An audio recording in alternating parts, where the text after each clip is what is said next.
여러분 사사기를 읽어보시면 쉬워요, 어려워요? 어려워요. 어려웠다고 얘기하시면 읽어보신 분이에요. 아무 말 안 하신 분은 안 읽어보신 분이에요. 읽어봐야 어려운지 안 어려운지 알죠. 사사기 어려워요. 사실은 재밌는 이야기들인데 읽기가 어려워요. 왜 그럴까요? 사사기 어려운 이유가 뭔 것 같아요? 어렵다고 하신 분들. 예? 얘기해 보세요. 왜 어려워요? 생소한 이름이 많이 나오니까 그래요. 지명도 그렇고 사람 이름도 그렇고 헷갈리는 거예요. 여러분들이 러시아 소설 같은 거 읽어보시면 다 읽고 나면 참 재밌는데 처음에 읽으려면 헷갈려요. 이름이 그 이름 같고 도대체 모르겠어요. 그래서 이게 머릿속에서 뒤죽박죽 되는 거예요. 그 이름이 누군지만 딱 규명이 돼도 잘 알 수가 있는데 이름이 생소하고 지명이 생소하니까 이게 처음에 이해가 안 돼가지고 다 못 읽고 덮고 하죠. 사사기가 그래요. 참 희한한 이름들 많이 나오는 거예요. 그 이름들하고 지명들 이것만 좀 해결할 수 있으면 사사기 참 재밌어요. 자, 그래서 우리가 같이 공부를 해보겠는데 여러분 어려워도요 집에서 좀 읽어보시면 좋겠어요. 하루에 수요일 오실 때마다 한 장씩 이렇게 읽어보시면 좋겠어요. 다음 주에 오실 때는 2장을 읽어보세요. 자, 지난 시간에 우리 사사기 총론에 대해서 공부했어요. 사사기 전체 주제가 뭐라고 그랬어요? 다 잊어버리셨죠? 네. 사사기 총 주제가 뭐냐 하면 Let King be King, 왕으로 왕되게 하라. 하나님이 우리의 왕이시다. 그거라고 그랬어요. 이게 성경 전체의 주제이기도 해요. 왕을 왕되게 하라. 하나님을 하나님 되게 하라.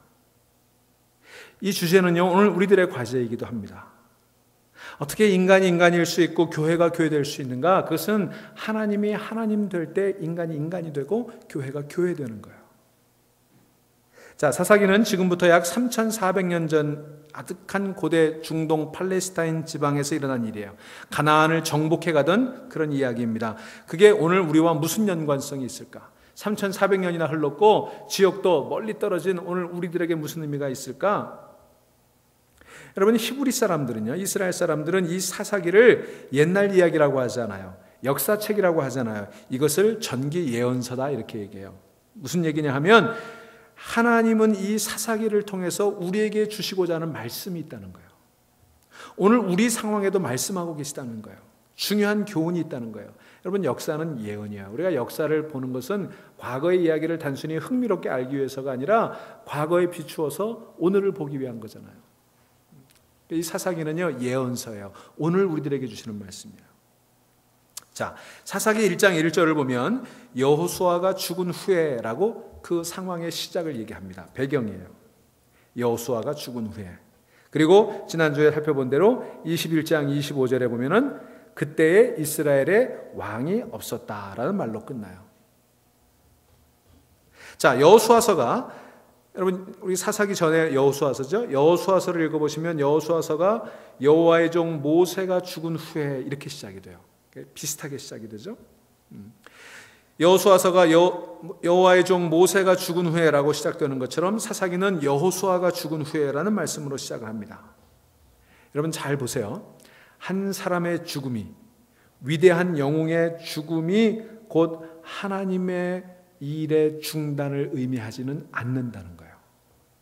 모세가 죽었음에도 불구하고 이스라엘이 가나안 땅을 향해 들어가려고 하는 하나님의 역사는 중단되지 않습니다. 여호수아가 죽었지만 여호수아가 하려고 했던 그들이 가나안을 정복하고 그 땅에 정착하는 하나님의 일은 중단되지 않는다는 거예요.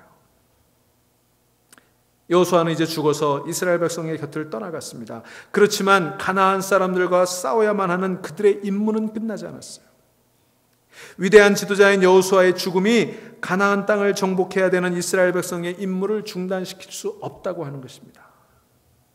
마치 모세가 죽었을 때 이스라엘 백성들의 행진이 계속되어야 했듯이 말입니다.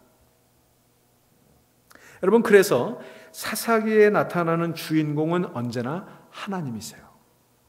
여호수아가 주인공이 아니에요. 성경에 나타나는 주인공은요 모세가 주인공이 아니에요. 늘 하나님이 주인공이에요. 하나님이 주인공이시기 때문에 모세가 죽어도 하나님의 역사는 계속되고 여호수아가 죽어도 하나님의 역사는 계속되고 다윗이 죽어도 하나님의 역사는 계속되는 거예요.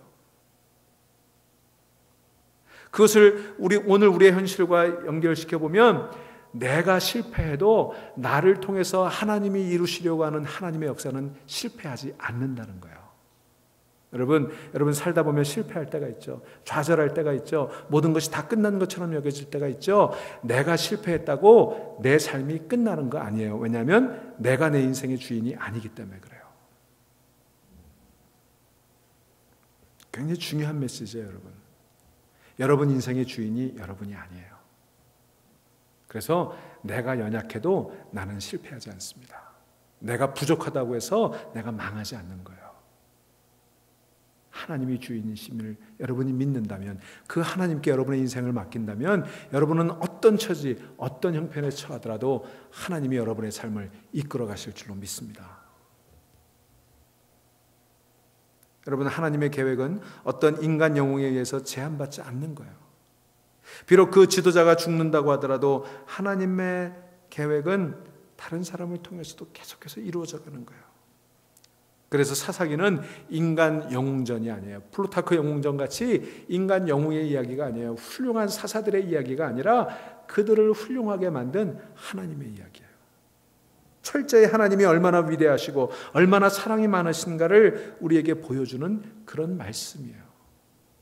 이스라엘 백성이 또 범죄하고 또 범죄하고 또 범죄하고 또 하나님을 떠났지만 그들을 용서하시고 그들을 돌이키시고 그들을 때로는 징계하시지만 그러나 마침내는 그들을 구원하시는 그 하나님의 이야기가 바로 사사기예요. 그래서 사사기는 인간 그 누구도 영웅시하지 않습니다. 아무리 위대한 사사라도요, 그 사람이 영웅이 아니에요. 아무리 강한 사람도 하나님이 떠나시면 그 사람은 망하는 거예요. 하지만 아무리 연약한 인간도 하나님이 함께 하시면 위대한 일을 감당하게 되는 것입니다. 그게 사사기예요. 여러분, 그래서 왕을 왕되게 하라. 여러분 인생의 주인이 누구라고요?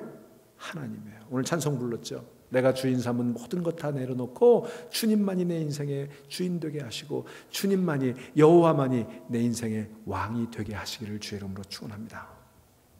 자, 오늘 우리가 1장 11절부터 15절까지 읽었는데 원래는 15절 이하 쭉 다 읽어야 돼요. 근데 여러분 가만히 보시면 읽어오신 분들은 알겠지만 사실은 읽어봐도 무슨 얘기인지 몰라요. 제가 조금만 읽어볼까요? 요셉 가문도 베델을 치러 올라가니 여호와께서 그와 함께 하시니라. 요셉 가문이 베델을 정탐하게 하였는데 이러면서 쭉 나오죠. 헷사람의 땅에 가서 성읍을 건축하고 그것의 이름을 루스라 하였더라. 므낫세가 베스안과 그에 딸린 마을들 주민들과 디아낫과 그에 딸린 마을들의 주민들과 그에 딸린 마을들의 주민들과 아블로암과 그에 딸린 마을의 주민들과 무기또와 그에 딸린 마을의 주민들을 쫓아내지 못하며 얘기가 쭉 나와요. 도대체 어딘지도 모르겠고 누군지도 모르겠는 사람들과 장소들의 이야기가 계속 나와요. 그래서 무슨 내용인지 알기가 어려워요. 만일 여러분이 사사기를 읽는데 한 번 읽으면 무슨 내용인지 탁 머릿속에 들어온다 그러신 분 있으면요, 그분은 성경교사로 부르심 받은 분이에요. 사실은 저도요, 한 번 읽어갖고 몰라요. 주석책을 찾아보고 몇 번 읽고 설명을 같이 읽어야 이게 이해가 되지, 한 번 읽고는 도저히 이해가 안 되는 게 사사기예요. 자, 그런데 무슨 얘기인지 한번 찬찬히 살펴보도록 하겠습니다. 자, 이스라엘 백성이 출애굽에서 광야 40년을 지나왔어요. 그 광야 40년을 마치고 이제 가나안 땅에 들어왔어요. 여호수아의 지도를 따라서 이스라엘은 가나안을 아주 원칙적으로는 점령을 끝냈어요. 가나안을 다 차지한 거예요. 지파별로 땅의 분배도 대충 끝났어요.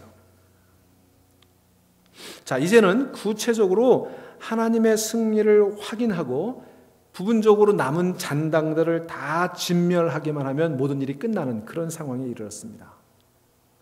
자, 그런 상황에서 여호수아가 죽었어요. 그런데 여호수아가 죽은 이후에 그 하나님의 승리를 확인하고 남은 잔당들을 진멸하는 일에 이스라엘이 실패했다는 얘기예요. 그래서 사사기 1장 11절부터 쭉 읽어보면 정복전쟁이 거의 다 이긴 것 같았는데, 거의 다 끝난 것 같았는데 마지막에 마무리 짓지 못하고 지지부진해지면서 정복전쟁의 진정한 의미를 완성하지 못한 이야기들이 계속되고 있는 거예요. 여기 11절부터 이제 쭉 읽고 16절부터 특별히 읽어보면요, 그 남은 주민들을 쫓아내지 못했다라는 얘기가 계속 나와요. 보시겠습니까? 거기 16절 이하를 보시면 19절에 여호와께서 유다와 함께 계셨으므로 그가 산지 주민을 쫓아내었으나 골짜기의 주민들은 철병거가 있으므로 그들을 쫓아내지 못하였으며, 쫓아내지 못했다는 얘기가 거기 한번 나오죠. 또 21절에 보니까 베냐민 자손은 예루살렘에 거주하는 여부수 족속을 쫓아내지 못했으므로, 또 쫓아내지 못했다는 얘기가 나와요. 그죠? 예. 그 다음에 26절 보세요. 거기 보니까 25절, 그 사람이 성읍의 입구를 가리킨지라 이에 그들이 칼날로 그 성읍을 쳤을 때 오직 그 사람과 그 가족을 놓아보내며 잡아내지 못했다는 얘기예요. 27절에 보세요. 그 쭉 뒷부분에 보면 아블로함과 그에 딸린 마을들의 주민들과 무기또와 그에 딸린 마을의 주민들을 쫓아내지 못하매 그랬어요. 그 다음에 28절에 이스라엘이 강성한 후에야 가나안 족속에게 노역을 시켰고 다 쫓아내지 아니하였더라 그랬죠. 29절에 에브라임이 게셀에 거주하는 가나안 족속을 쫓아내지 못하매 그랬어요. 30절에 나할롤 주민을 쫓아내지 못하였으므로 그랬어요. 32절에 아셀 족속이 그 땅의 주민 가나안 족속 가운데 거주하였으니 이는 그들을 쫓아내지 못함이었더라. 33절에 납달리는 베세메스 주민과 베나닷 주민을 쫓아내지 못하고. 보세요. 쫓아냈어요, 못했어요? 쫓아내지 못했다는 거예요. 정복전쟁을 승리한 겁니까, 못한 겁니까? 못한 거예요. 다 이긴 줄 알았는데 곳곳에서, 여기 이스라엘 지파 이름들이 쫙 나오죠. 그 지파들이 한 지파도 예외 없이 그 전쟁을 마무리 짓지 못하고 그 중에 일부, 가나안에 몸붙여 살고 있던 그들의 일부를 쫓아내지 못했다, 이런 얘기를 하고 있어요. 그런데 여러분 가만히 보시면 쫓아내지 못했다 그러는데 한 군데 28절에는 쫓아내지 아니하였더라 이렇게 되어 있어요. 뭐가 맞아요? 쫓아내지 못한 게 맞을까요? 쫓아내지 않은 게 맞을까요? 뭐 같아요? 쫓아내지 못한 거예요? 쫓아내지 않은 거예요? 자, 거기에 오늘 우리가 나누고자 하는 키 포인트가 있어요. 28절은 분명하게 쫓아내지 못했다 그렇게 얘기합니다. 그런데 그 28절 잘 보세요. 28절은 뭐라고 얘기해요? 이스라엘이 강성한 후에야 가나안 족속에게 노역을 시켰고 다 쫓아내지 아니하였더라 그랬어요.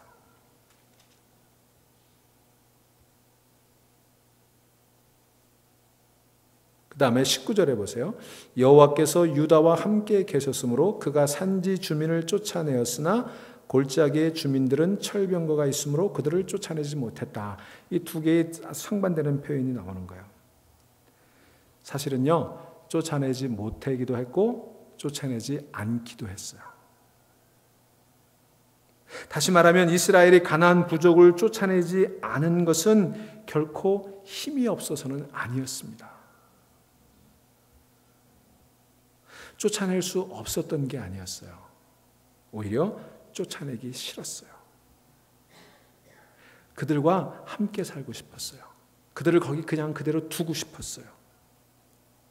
왜냐하면 그 가나안 사람들이 섬기던 신, 그 풍요의 신, 그 풍요의 문화, 그 쾌락이 가득한 그들을 쫓아내는 게 싫었던 거예요. 그냥 적당히 그거를 누리고 싶었던 거예요. 19절에 보니까 하나님께서 유다와 함께 계신 고로 그가 산지 거민을 쫓아내었으나 골짜기의 거민들은 철병거가 있으므로 그들을 쫓아내지 못했다 이렇게 얘기하고 있어요. 그러면 보세요. 하나님이 함께 하셨는데 철병거 때문에 쫓아내지 못했다 이랬거든요. 그럼 무슨 얘기예요? 철병거가 하나님보다 강하다는 얘기예요?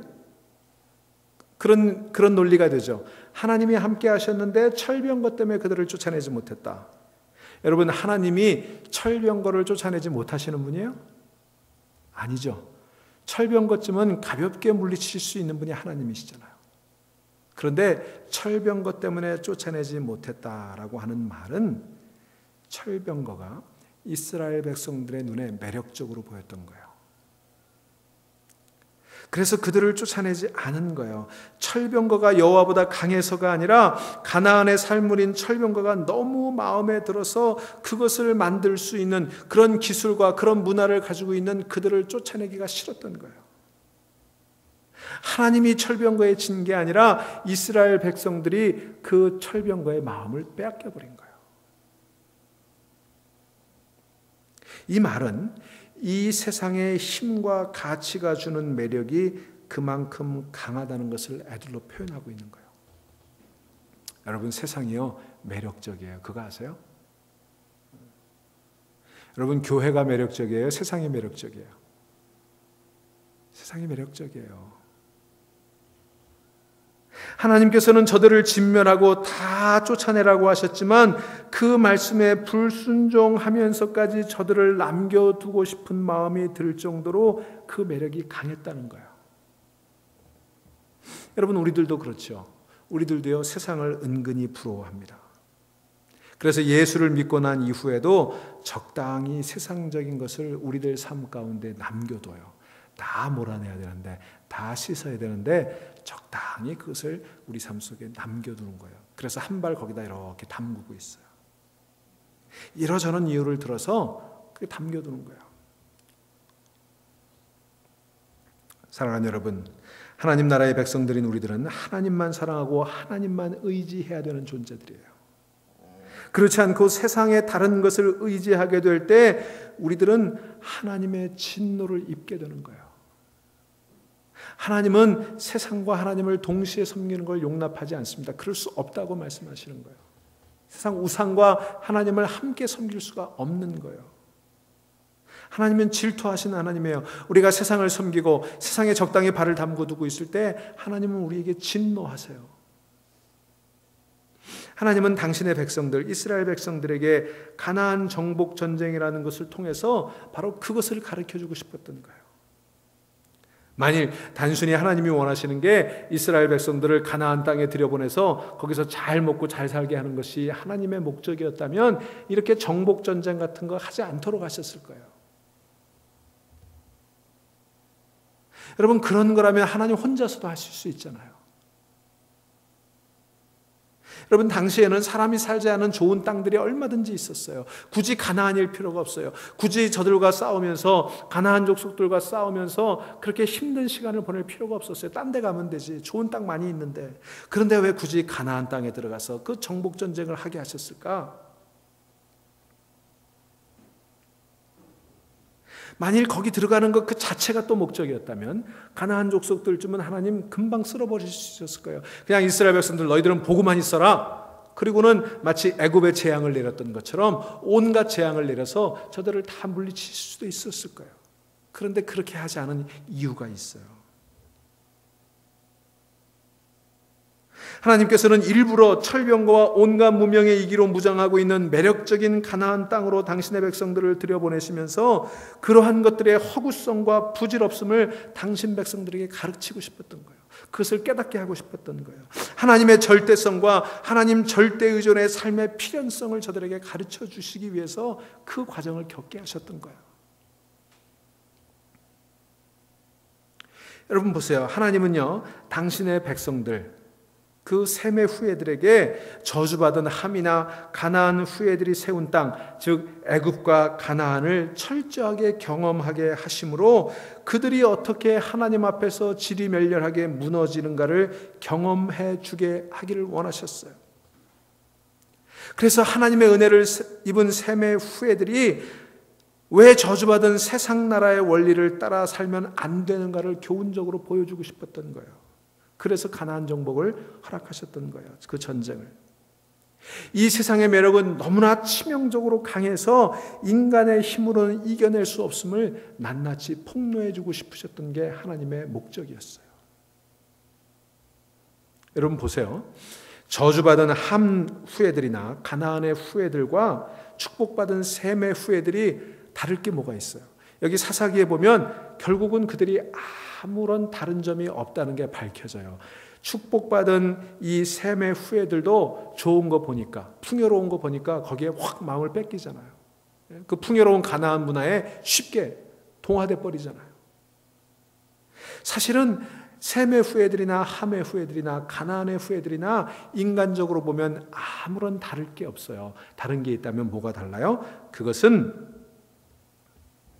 똑같이 불가능한 존재임에도 불구하고, 똑같이 무기력한 존재임에도 불구하고 하나님의 은혜가 임하게 될 때 그 삶이 변화되는 게 하나님의 자손들이에요. 아시겠어요? 우리는 뭔가 다른 족속들이 아니에요. 우리는 세상 사람들보다 잘난 사람들이 아니에요. 우리가 잘나서 의롭게 살아갈 수 있고 우리가 잘나서 거룩하게 살아갈 수 있는 게 아니에요. 하나님의 은혜가 없으면 우리는 세상 사람들과 똑같아요. 더하면 더했지. 그런데 하나님의 은혜가 임하니까 다르게 살아야 되는 거예요. 다르게 살 수 있게 되는 거예요. 다시 말하면 하나님의 능력과 영광을 드러내는 삶을 사는 게 성도지, 자신의 뛰어남과 별다름을 보이며 자신을 증명하는 삶을 사는 게 하나님의 성도가 아니에요. 여러분 아시겠어요? 여러분 잘난 척하지 마세요. 그걸 추구하지 마세요.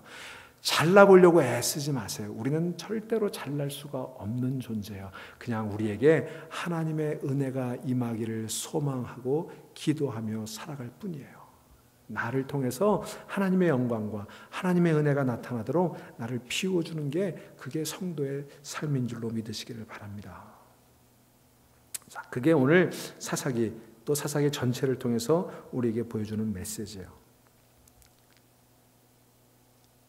자, 그런 면에서 오늘 사사기 1장 11절부터 15절 우리가 처음으로 읽었습니다만 이 본문이 나오는 거예요. 자, 이 사사기 1장 11절부터 15절은 성경을 좀 많이 공부하신 분들은 금방 알아챌 수가 있는데 여기 처음 나오는 말씀이 아니에요. 이 말씀이 한 번 또 나왔어요. 어디 나왔어요? 여호수아서 15장에 나왔어요. 여러분 한번 가보실래요? 여호수아서 15장 13절부터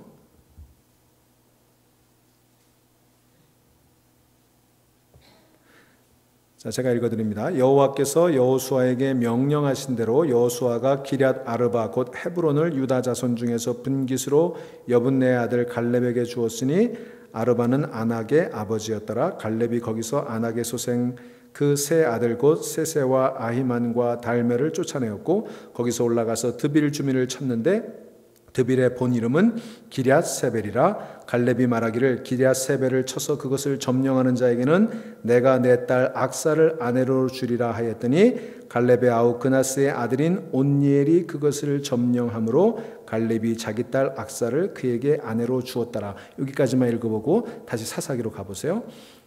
거기 보니까 11절부터 거기서 나아가서 드빌의 주민을 쳤으니 드빌의 본 이름은 기럇세벨이라. 갈렙이 말하기를 기럇세벨을 쳐서 그것을 점령하는 자에게는 내 딸 악사를 아내로 주리라 하였더니 갈렙의 아우 그나스의 아들인 온니엘이 그것을 점령하였으므로 갈렙이 그의 딸 악사를 그에게 아내로 주었더라. 같은 본문이죠. 예, 이 같은 본문이 여호수아에서 나왔던 게 지금 다시 나오는 거예요. 그 이유를 아셔야 돼요.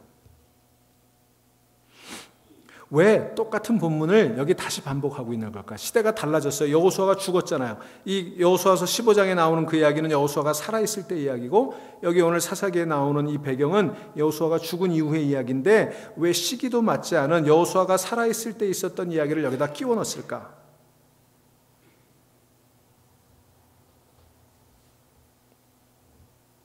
자, 그 이유를 살펴볼 필요가 있어요. 여기서 확인하고 갈 일이 있는데요. 하나님은 모세가 죽고 여호수아가 그의 후계자가 되었을 때 여호수아를 앞세워서 가나안으로 이스라엘 백성들을 진격시키셨어요. 그때 하나님은 여호수아에게 여호수아 1장 1절로 9절 여러분 유명한 구절이죠. 우리가 특별 새벽기도 신년 특별 새벽기도 때 제가 설교했던 부분인데 그때 강하고 담대하라 두려워하지 말라 내 말 곧 율법을 지키기만 하면 그래서 그 말씀에서 좌로나 우로나 치우치지 아니하면 너의 발바닥으로 밟는 모든 땅을 너에게 주겠다 이렇게 약속하셨어요. 잘 아시는 부분 기억하시죠? 자, 이 말씀은요 사실은 여기 처음 나오는 부분이 아니에요. 창세기에부터 나오는 부분이에요. 마치 천지를 창조하시고 아담에게 축복하시면서 이 모든 창조세계, 이 모든 땅을 정복하고 다스리라 그렇게 말씀해 주셨죠. 너가 내 말에 순종하기만 하면 여기 있는 모든 것들을 정복하고 다스리라. 이 말씀과 아주 흡사한 거예요. 내 말을 잘 듣고 내가 준 땅에서 모든 것을 다스리고 정복하라. 이게 아담에게도 주셨고 여호수아에게도 주셨던 말씀이에요. 하나님의 약속은 항상 이런 포맷을 가지고 있습니다. 네가 내 말을 잘 들으면 네가 밟는 모든 땅이 너의 것이 될 것이다. 반복해서 나오는 하나님의 약속이에요. 그런데 여러분, 아담은 어땠습니까? 정복하고 다스려야 될 땅에서 일개 선악과에게 정복을 당해버리고 말잖아요. 그 선악과도 다스리고 에덴 동산도 다스리고 천하 만물을 다 다스려라 그렇게 말씀하셨는데 다스리기는커녕 정복하기는커녕 정복당해버렸죠. 왜 정복당했습니까? 그 이유가 뭐예요? 그 선악과가 먹음직도 하고 보암직도 했기 때문이에요. 그죠? 여러분, 먹음직도 하고 보암직도 한 거, 그게 바로 우리 대적의 힘이에요. 우리가 날마다 맞닥뜨리는 우리 대적은요, 먹음직도 하고 보암직도 한 대적이에요. 우리의 대적의 무기는 혐오스럽고 무서운 게 아니에요. 혐오스럽고 무섭다면 우리가 멀리 할 거예요. 그죠? 여러분, 유혹은요, 달콤한 거예요. 유혹이 달콤하지 않으면 우리가 유혹에 넘어갈 리가 없어요. 근데 유혹은 항상 먹음직도 하고 보암직도 하죠. 그 먹음직도 하고 보암직도 한 그 모습으로 우리를 날마다 공격합니다. 오늘 본문의 이스라엘 12지파가 가나안의 철병거와 그 문명 앞에서 그렇게 당하고 있는 것이 바로 그 증거예요. 보암직도 하고 먹음직도 했거든요. 그게 좋아 보였거든요. 거기에 마음을 혹 뺏겨버렸거든요. 여러분, 모든 인간은 세상의 힘 앞에 그렇게 속수무책으로 당하게 되는 거예요. 그게 피조물인 우리들의 한계예요. 피조물은 절대로 보이지 않는 하나님을 자기 힘으로 살아가기가 어려워요. 그 하나님께 온전히 순종하기가 어려운 게 우리들이에요. 여러분, 세상을 그렇게 만만하게 보지 마세요. 여러분, 세상이 얼마나 좋은 줄 아세요? 우리가 세상을 알기 시작하면요, 그 세상의 마음을 빼앗기지 않을 수가 없어요. 제가 가끔 TV를 보면, 제가 트래블 채널, 그 여행을 좋아해서 여행 채널을 많이 보는데, 거기 볼 때마다 참 놀라운 것들, 야, 이게 미국이 이런 나라구나, 그걸 알게 돼요. 럭셔리 여터라고 하는 그 프로그램 보면 이 미국 부자들이 가지고 있는 몇백만 불, 몇천만 불 되는 그 요트들이 나오는데요. 야, 세상에 그런 것들이 있더라고요. 그 뭐 말로 설명이 안 돼요. 익스트림 프라이빗 풀이라고 하는 거 보니까 자기 개인 집에 가지고 있는 그 풀장들이 나오는데요. 이건 뭐 입이 쩍 벌어져서 설명이 안 돼요. 저런 풀장이 집에 있구나. 이 마운틴 홈스라고 해가지고 이 산에다가 별장 갖고 있는 사람들, 그 산의 별장들이 나오는데요. 아마 천국에 가면 그렇게 생겼으려나? 그런 생각이 들어요. 제가 그런 걸 볼 때마다, 야, 저 사람들은 정말 죽기 싫겠다, 그런 생각이 들었어요. 뭐 우리도 죽기 싫은 사실이지만 저런 집 가지고 있고 저런 풀장 가지고 있고 저런 요트 가지고 있는 사람, 그거 아까워서 어떻게 죽겠어요? 진시황이 무슨 불로초를 구했다는 게 이해가 돼요. 우리는 뭐 이렇게 사니까 뭐 그냥 그렇게 뭐 악을 쓰고 살아가야 될 이유를 못 느끼는지 모르겠지만 그런 거 가지고 있으면요, 저도 죽기 싫을 것 같아요. 그걸 보니까 그 사람들은 절대로 천국 가기 싫겠어요. 놓고 가야 되니까. 여러분, 이 세상이 주는 먹음직도 하고 보암직도 한 그 맛은요, 기가 막힌 거예요.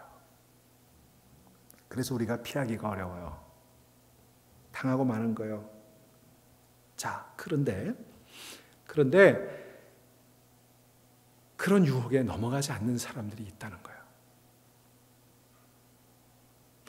오늘 여호수아 14장에 보니까 그 보암직도 하고 먹음직도 한 가나안 땅, 그 철병거, 그렇게 기가 막히게 욕심이 나 보이는 그 철병거를 가진 그 문화, 그 땅을 분배하는 과정에서 돌연변이 같은 사람이 하나 나타나는 거예요. 그게 다름 아닌 갈렙이었어요. 자, 하나님께서는 여호수아를 시켜서 아직 다 정복되지 않은, 이제 대체로 거의 다 정복했는데 아직 좀 남은 땅들이 있었거든요. 그 땅을 제비 뽑아 나누게 하셨어요.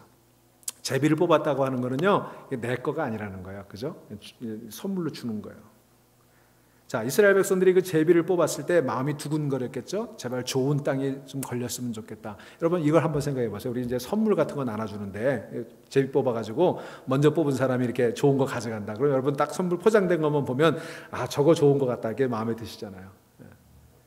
지난번에 우리 AKPC 신년 할애회 하는데 여러 교회에서 이렇게 선물 내놔가지고 이렇게 제비 뽑아가지고 가는데 저도 딱 한 선물이 마음에 꽂히더라고요. 저거 받았으면 좋겠다. 근데 저는 안 뽑혔어요. 그래가지고 하나도 못 받았는데 그거 받은 사람 너무 부럽더라고요. 여러분 그런 경험들을 해보셨죠? 그러니까 이제 이 남은 땅을 제비 뽑아서 나눠주는데 다들 마음속으로 표현은 못하지만 야, 좋은 땅 걸렸으면 좋겠다. 집값이 오를 만한 곳, 앞으로 투자 가치가 있을 만한 곳, 학군이 괜찮은 곳, 교통이 좋은 곳, 땅이 기름진 곳, 그 땅 걸렸으면 좋겠다. 당연히 그런 마음 들지 않겠어요, 여러분?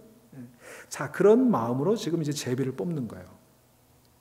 그런데 다들 이제 눈치 보면서 서로 누가 어떤 땅을 가지나 이러고 보고 있는데 그때 유다 지파의 갈렙이라고 하는 사람이 뜬금없이 여호수아 앞으로 걸어 나오는 거예요. 갈렙은 여러분이 아시는 대로 유다 지파예요. 유다 지파는 이스라엘의 장자 지파 같은 지파잖아요. 게다가 갈렙은요 여호수아에 이어서 2인자예요. 굉장한 권력을 가진 사람이에요. 그 갈렙이 뚜벅뚜벅 나오니까 사람들이 긴장했을 거 아니에요. 갈렙이 자기 힘을 이용해서, 지파의 힘을 이용해서, 자기 권력을 이용해서 좋은 땅 가지려나 보다. 그런 눈으로 의심은 주리로 쳐다보지 않았겠어요? 그런데 그가 뜬금없이 여호수아 앞에 나와서는 남들이 다 관심이 없어하는 헤브론 땅을 자기에게 달라고 요청하는 거예요. 여러분 가나안 정복 전쟁에서 유다 지파는 힘 있는 지파였어요. 이 유다 지파에서 누가 나왔어요? 다윗이 나오고 또 누가 나왔어요? 예수님이 나왔죠. 그래서 여러분 성경을 보시면 이 유다 지파는 항상 그리스도의 모형이에요. 예수 그리스도를 상징하는 거예요. 바로 유다 지파의 지도자 갈렙은 그 상황에서 예수 그리스도의 모형으로 사는 사람의 모습의 모범을 보여주었어요. 이 땅의 모든 사람들이 보암직도 하고 먹음직도 한 그 대적의 무기에 속수무책으로 넘어가는데 그들과 다른 한 사람이 나타나서 갈렙이 나타나서 나는 눈에 좋아 보이는 것도 관심이 없고 나는 먹음직스러워 보이는 것에도 관심이 없으니까 나는 그저 하나님이 오래전에 45년 전에 내게 약속해 주신 그 땅이나 주시오. 남들이 다 가지려고 하지 않을 텐데 남들이 다 그거 안 가졌으면 좋겠다고 생각할 테니까 그 땅 내게 주시오. 그게 여호수아의 얘기였어요. 여러분 여호수아서 14장을 가보세요. 7절부터 보시면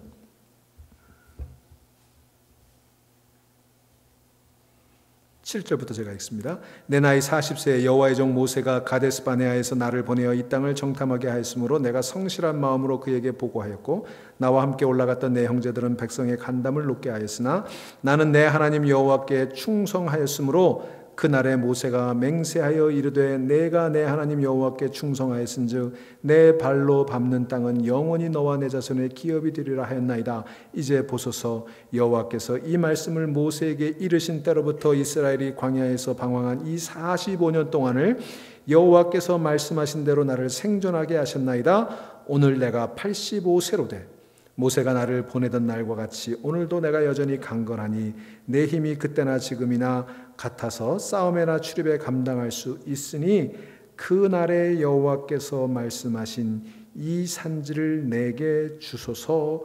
당신도 그날에 들으셨거니와 그곳에는 아낙 사람이 있고 그 성읍들은 크고 견고할지라도 여호와께서 나와 함께 하시면 내가 여호와께서 말씀하신 대로 그들을 쫓아내리이다 그랬어요.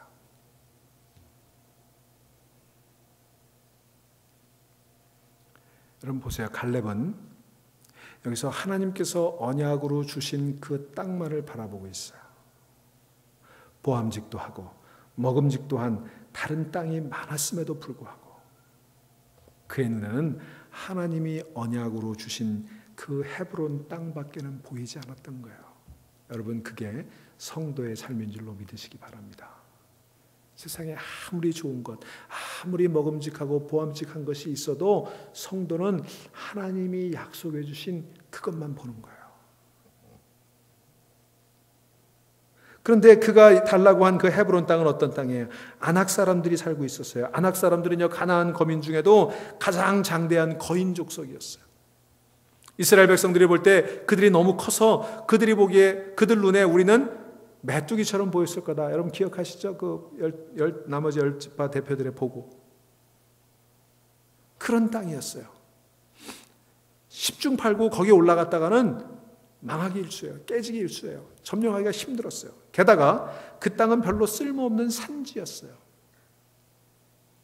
그리고 갈렙은 지금 85살 할아버지예요.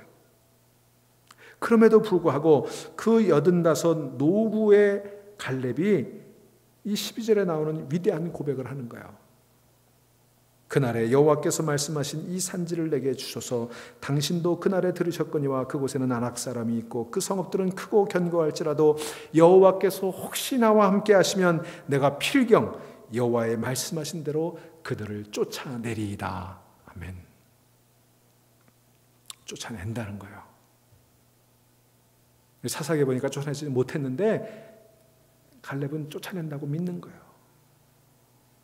그 누구도 당해낼 수 없을 것 같은 거인족 앞으로 85 그 노부가 나아가면서 여호와께서 나와 함께 하시면 넌 내 밥이야 라고 말하는 거예요. 여러분 혹시 이 대목에서 떠오르는 그림이 없으세요? 성경에 어떤 장면이 떠오르지 않으세요? 그 거대한 안악자손, 거인족 속 안악자손으로 를 향해서 이 힘없는 갈렙이 85 노부가 또벅또벅 걸어나가면서 너는 내 밥이야. 내가 너를 물리칠 수 있어. 하나님이 나와 함께 하시면 내가 너를 물리칠 거야 라고 말하는 그 장면에서 저는 다윗의 이야기가 떠올랐어요. 물맷돌 5개를 가지고 거인 골리앗 앞으로 나아가면서 너는 칼과 단창으로 내게 나오거니와 나는 내가 조롱하는 만군의 여호와의 이름으로 내게 나가노니 너는 내 밥이다 라고 외쳤던 그 다윗의 모습이 이 갈렙의 모습과 오버랩되지 않으세요? 다윗은 지금 전쟁은 여호와의 것이다. 내가 하는 게 아니라 하나님이 하시는 것이다. 그러므로 나는 물맷돌 5개로도 충분하다. 그런 믿음의 고백을 하고 있는 거예요. 갈렙의 고백과 다윗의 고백이 너무 닮았죠. 그러한 상태, 즉 세상적으로 볼 때는 아주 난처하고 어려운 상황인 듯 보임에도 불구하고 하나님의 약속만 믿고 하나님의 그 약속해 주신 그 말씀만을 믿고 쫓아가는 그 상태, 그것이 바로 복인 거예요, 여러분. 그래서 여호수아 14장 13절에 이렇게 이어지고 있죠. 여호수아가 여분네 아들 갈렙을 위하여 축복하고 헤브론을 그에게 주어 기업으로 삼게 하매 그랬어요. 여기 축복하다라고 할 때 이 축복, 여러분 축복은요 다른 게 아니에요. 그 믿음이 축복이에요. 하나님의 약속만을 믿고 나아가는 것. 하나님이 나와 함께 하시니까 내가 저 안악자손도 물리칠 수 있고 저 골리앗도 물리칠 수 있다고 믿고 나아가는 그 믿음이 축복인 줄로 믿으시기를 바랍니다. 여러분이 구해야 되는 축복은 바로 그 축복이에요.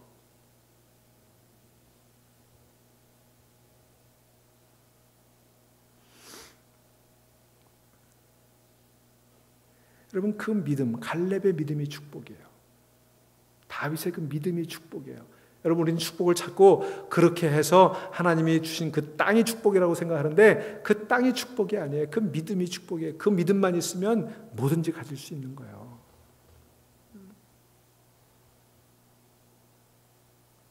그런데 사실 이게 누구의 믿음이었습니까? 거인 골리앗을 때려 죽인 어린 다윗의 믿음이나 헤브론 산지를 향해 나아가는 85 노인 갈렙의 믿음 모두 사실은 예수님의 믿음의 모형이에요.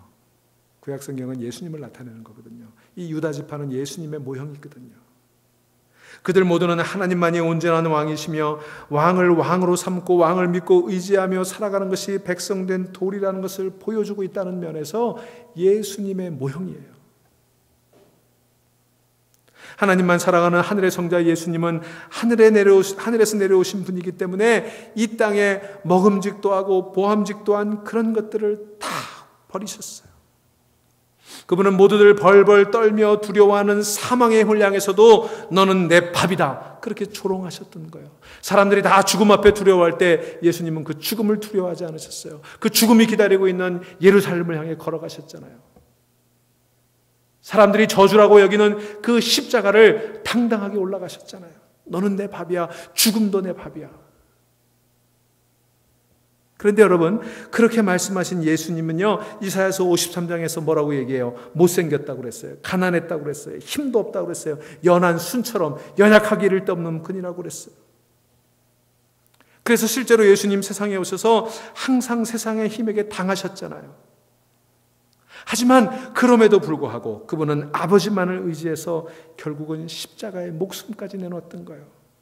그런데 하나님은 그렇게 철저하게 실패했던 그 골고다 언덕 십자가의 현장에서 당신의 승리를 쟁취해내셨던 거예요. 죽음을 이기셨던 거예요. 오늘 여기 나오는 갈렙이 바로 그 예수님의 모형으로 등장하는 거예요. 여러분, 하나님은요, 갈렙이 예수 그리스도의 모형이라는 것을 민수기와 신명기에서 이렇게 설명하고 계세요. 민수기 14장 22절부터 24절을 보시면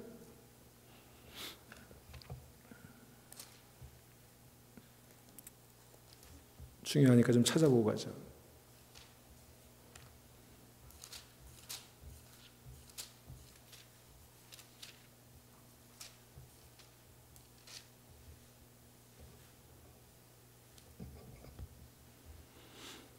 민수기 14장 22절부터 있습니다. 218페이지.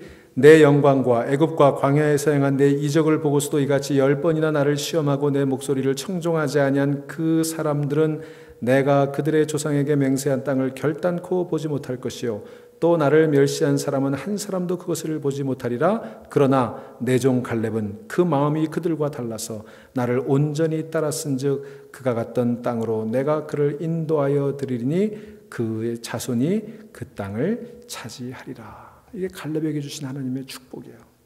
여러분, 똑같은 얘기가 신명기 1장 35절에도 나옵니다. 좀 더 넘어가서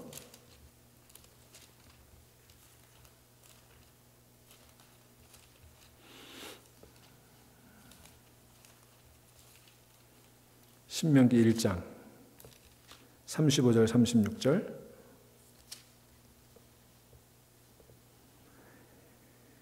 자, 읽습니다. 이 악한 세대 사람들 중에는 내가 그들의 조상에게 주기로 맹세한 좋은 땅을 볼 자가 하나도 없으리라. 오직 여분네 아들 갈렙은 온전히 여호와께 순종하였은즉 그는 그것을 볼 것이요 그가 밟은 땅을 내가 그와 그의 자손에게 주리라 하시고. 여러분, 이 말씀을 듣는 여러분 되시기를 축원합니다. 이게 갈렙이에요. 하나님의 말씀을 온전히 순종한 모습, 그게 예수님의 모습이에요. 그렇게 하나님만 신뢰하고 그분께만 목숨을 걸고 순종한 갈렙의 가나안 정복 전쟁에 갈렙과 같은 믿음으로 동참한 사람이 한 사람 더 있는데 그 얘기가 이제 오늘 이 본문 사사기 1장에 나오는 거예요. 그게 온니엘이라는 사람이에요. 온니엘은 갈렙의 조카예요. 그 원어 관계를 이렇게 분석해 보면 갈렙의 막내 동생의 아들이 온니엘이에요. 근데 그 온니엘이라고 하는 사람의 이름의 뜻이 뭔지 아세요? 여호와는 나의 힘이다, 그런 뜻이에요. 멋진 이름이죠. 갈렙의 그런 전쟁, 갈렙의 그 믿음에 동참할 만한 그런 이름이죠. 여호와는 나의 힘이다. 갈렙의 전쟁, 다윗의 전쟁, 예수님께서 치르셨던 그 전쟁에 아주 걸맞는 이름이에요. 여호와만이 나의 힘이다. 여러분이 이 고백하시기를 바랍니다. 여호와만이 나의 힘이다. 한번 따라해 보십시다. 여호와만이 나의 힘이다. 예, 여호와만이 나의 힘이에요. 나의 힘이 되신 여호와요. 그 온니엘이 이 갈렙의 전쟁에 투입이 되는 거예요. 사사기 3장에 가면 그가 이스라엘의 첫 번째 사사가 돼요. 놀라운 얘기죠. 그 얘기는 그때 다시 하기로 하고요. 아무튼 이 온니엘은 무적의 아낙 자손들을 완전히 몰아내고 갈렙이 상으로 이제 갈렙이 누가 이 아낙 자손들을 물리치는데 나설 거냐라고 하니까 사람들이 좀 주저하겠죠. 그래서 상을 내걸어요. 내 딸을 주겠다. 그래서 이 온니엘이 그 아낙 자손들을 물리치고 갈렙이 상으로 내건 그 딸을 차지하게 되는 거예요. 그 이야기가 오늘 본문에 나오는 거예요. 도저히 불가능해 보이는 전쟁에서 거인인 대적을 물리치고 아낙 자손을 물리치고 신부를 차지하는 모습. 여러분, 여기서 여러분의 상상력을 한번 동원해 보세요. 대적을 물리치고 승리해서 신부를 차지하는 모습, 누구의 모습이에요? 우리 예수님의 모습이죠. 신랑 되신 예수님, 신부된 우리들을 모든 사망의 대적을 물리치시고 우리를 신부로 맞이해 주시는 거예요. 자, 그 온니엘이 신부가 된 갈렙의 딸 악사를 차지하게 되는 거예요. 그런데 여기 본문에 보면 그 딸 악사가 아버지에게 이제 청혼을 합니다. 밭을 달라고 청혼해요. 이스라엘의 풍습 가운데 모하르라는 풍습이 있어요. 이게 뭐냐면 딸이 시집을 갈 때 아버지가 그 딸에게 말하자면 선물을 주는데 그걸 빅물이라고 그러죠. 그리고 사위는, 그 딸을 데려가는 사위는 장인에게 대가를 지불하는데 그걸 빙패라고 그래요. 그래서 빅물과 빙패가 이렇게 이제 오고 가는 거예요. 근데 갈렙의 딸 악사가 아버지에게 그 빅물로 달라고 한 선물이 뭐냐면 남방 땅을 달라고 그래요. 남방 땅. 그 남방 땅은 지역적으로 얘기하면 이스라엘 남쪽에 있는 네겝 사막이라는 곳이에요. 사막이에요. 사람이 살 수 없는 땅이에요. 아버지에게 선물로 받은 땅이 기름지고 풍요로운 땅이 아니라 사막 땅이었다고요. 죽음의 땅이었다고요. 그런데 그게 좀 못내 마음에 걸렸는지 신부 악사가 신랑 온니엘과 남방 땅으로 떠나려고 할 때 이 갈렙이 한 번 더 묻습니다. 뭐 더 필요한 거 없느냐? 내가 너에게 뭘 더 해주면 좋겠느냐?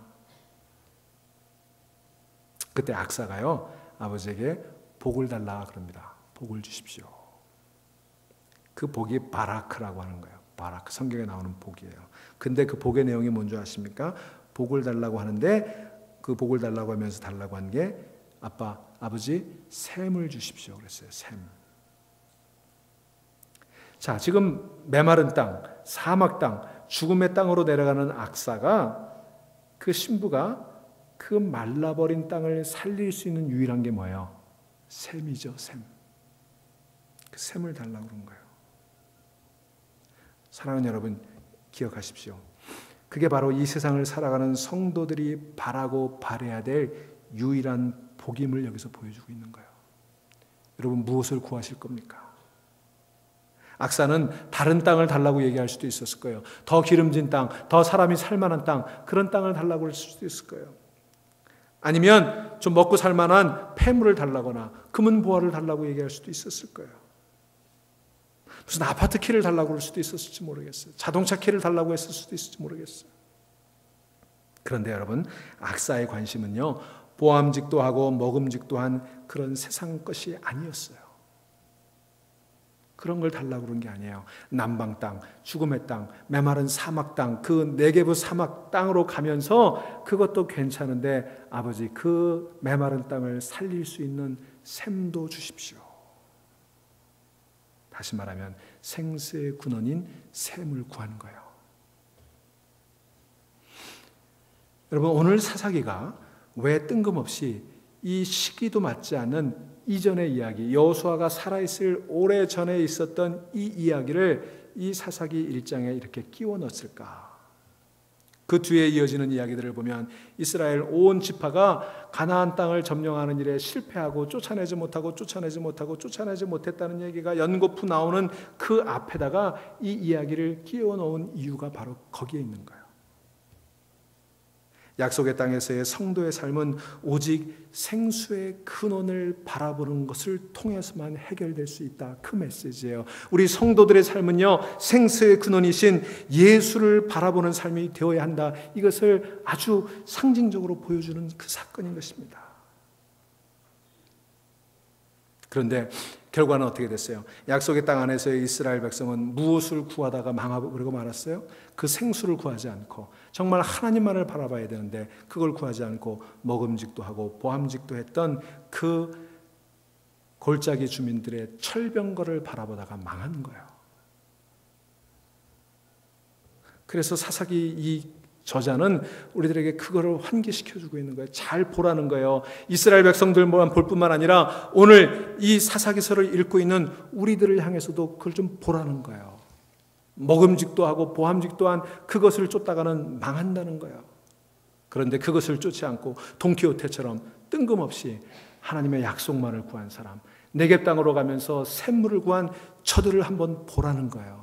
그게 그리스도의 모습이고 그게 그리스도인의 모습이어야 된다는 거예요. 여러분, 이제 좀 본문의 맥락을 이해하시겠어요? 재미없다고 팽개쳐 놓지 마시고 그 속에 그 메시지를 읽어야 돼요. 여러분 1912년 대서양에서 침몰한 타이타닉호를 여러분 다 아실 것입니다. 바다 위의 궁전이라고 여겨지는 그런 별명에 걸맞게 세계적인 부호들이 그 배에 올라탔습니다. 그들은 엄청난 보석과 돈을 가지고 그 배에 올라와서 호사스러운 파티를 벌이고 도박을 하면서 그것을 즐겼습니다. 여러분 거기에는 그런 부자들만 타고 있었던 거 아니에요. 거기엔 3등 칸에서 타고 있던 사람들이 있었어요. 여러분 영화에 보시는 대로 잭 같은 사람들이 타고 있었어요. 가난한 사람들. 그들이 보기에 저 부자들의 그 모습이 얼마나 부러웠겠어요. 요즘도 크루즈 같은 거 타보면 그렇다고 그러더라고요. 아직 안 타봐서 모르겠는데 한번 타봐야지. 여러분 3등 칸의 사람들이 그 1등 칸에 탄 사람들의 모습을 보면서 얼마나 부러웠겠어요.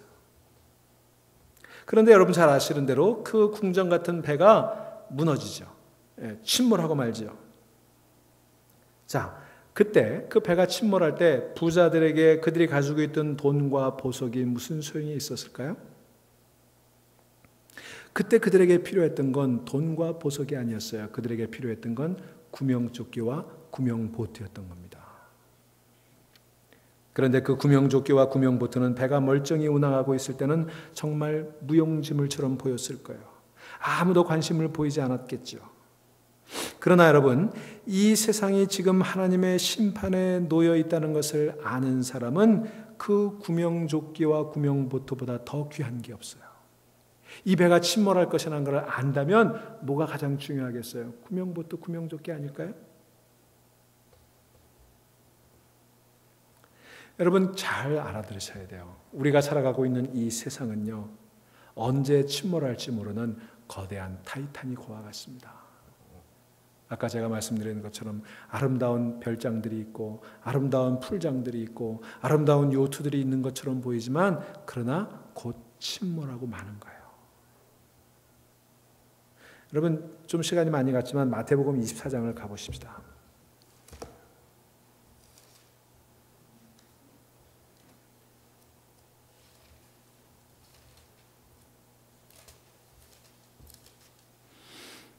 (37절부터) (39절까지)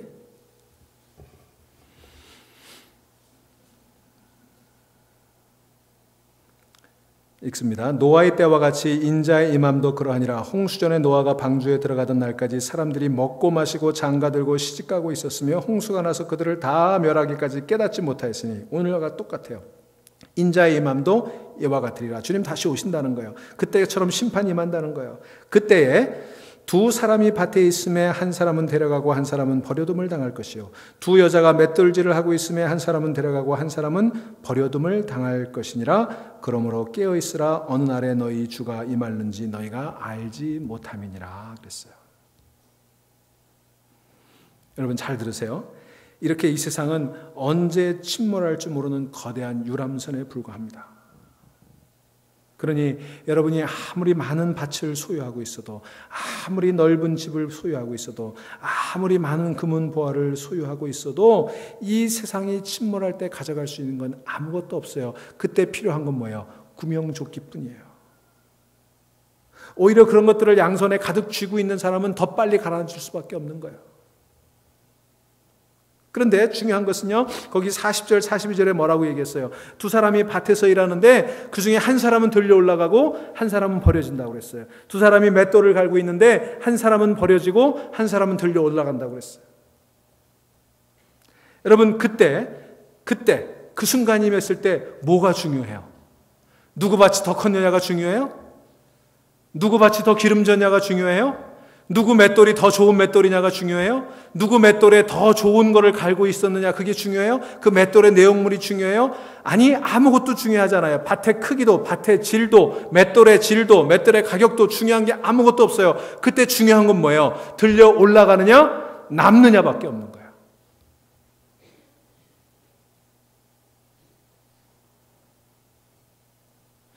떠났냐 남느냐, 여러분 그게 중요한 거예요. 아시겠어요? 여러분 정신 차리셔야 돼요, 제발. 그러니 우리들은요, 밭에 크게 목숨을 걸 필요가 없어요. 맷돌의 모양에 목숨을 걸 필요가 없어요. 맷돌에 뭐를 갈고 있느냐 거기에 목숨을 걸 필요가 없어요. 우리는 우리가 들려 올라갈 수 있도록 예수 그리스도를 붙잡아야 되는 거예요. 여러분, 세상에 심판이 오기 전까지는 사람들은 누구 밭이 더 크냐에 관심이 많아요. 누구 맷돌이 더 좋으냐에 관심이 많아요. 그걸 부러워해요. 남의 맷돌 맨날 부러워하고 남의 밭을 부러워하다가 인생을 망치죠. 그거 나도 가져보겠다고 발버둥 치다가 인생 다 허비하는 거 아니에요. 그럼에도 불구하고 우리는 이 세상 가나안의 철병가가 더 마음에 드니 얼마나 딱한 노릇이에요. 가나안의 매력에 마음을 빼앗겨버리니 얼마나 딱한 노릇이에요. 여러분, 그것 때문에 미치겠죠. 아무리 아니라고, 난 이 세상 것에 아무리 다 마음을 비웠다고 우기고 우겨봐도 결정적인 순간에는 꼭 그것 때문에 세상에 넘어가지 않았어요? 그 때문에 하나님께서 당신의 백성들을 향해서 삶에 어떻게 개입해 들어오시는가를 보여주고 있는 그 말씀이 오늘 사사기 본문인 거예요. 여러분, 뭐의 마음을 빼앗기고 계십니까? 이제 곧 우리는 들려 올라가느냐 남느냐 기로에 서게 될 거예요. 다 내려놓으세요. 부러워할 거 없어요. 그거 못 가졌다고 땅을 치고 애통할 필요가 없어요. 저 남방 땅 네게브 사막으로 가는 그 악사가 샘물을 구했던 것처럼 여러분, 생수의 근원이신 예수님을 구하시고 예수님을 붙잡으시기를 바랍니다. 이제 오늘 말씀의 본론을 내려고 해요. 사사기 1장 33절을 보시면요. 자, 그런 일들이 쭉 지나간 이후에 다 빼앗지 못했다, 쫓아내지 못했다 쭉 얘기하죠. 근데 33절에 보면 그 쫓아내지 못한 땅들의 이름이 나와요. 33절.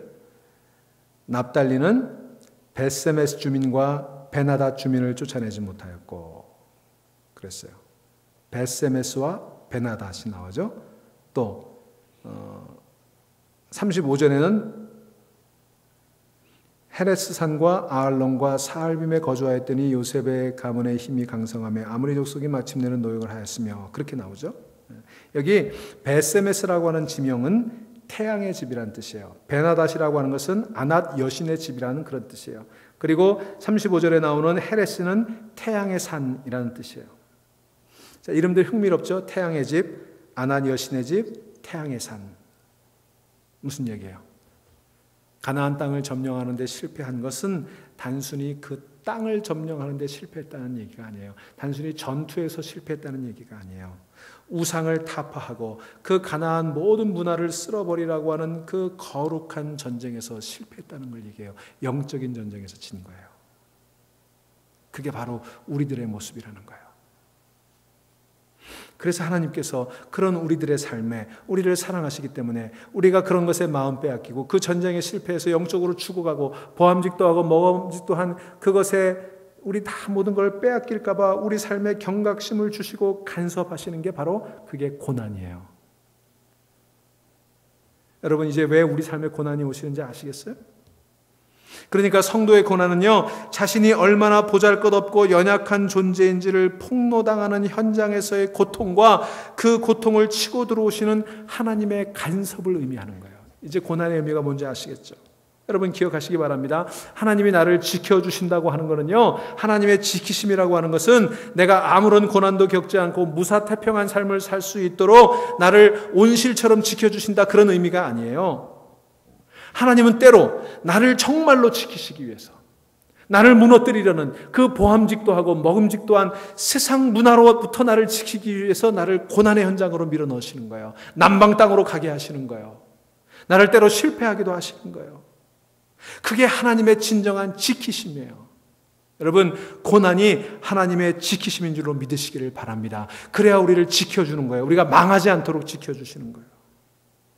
사랑하는 여러분, 이제 우리가 선택해야 됩니다. 누구를 왕으로 모실 것인가? 내 인생의 주인이 누가 될 것인가? 무엇을 바라보며 살아갈 것인가? 보암직도 하고 먹음직도 한 그 세상의 달콤한 유혹에 넘어가 버려서 망하는 족속이 될 것이냐? 아니면 광야와 같은 네게브 사막을 향해 나아가면서도 샘물을 구했던 그 악사처럼 아무도 쳐다보지 않는 헤브론 산지를 바라보며 하나님의 약속만 믿고 걸어갔던 그 85세 노구의 칼렙처럼, 그리고 그를 따라 나섰던 온니엘처럼, 거인 골리앗을 향해 물맷돌 5개만 가지고 여호와의 이름으로 너는 내 밥이야라고 외치며 갔던 그 다윗처럼 우리는 믿음의 눈으로 세상을 바라보고 가나안 철병거를 쫓아내야 될 줄로 믿습니다.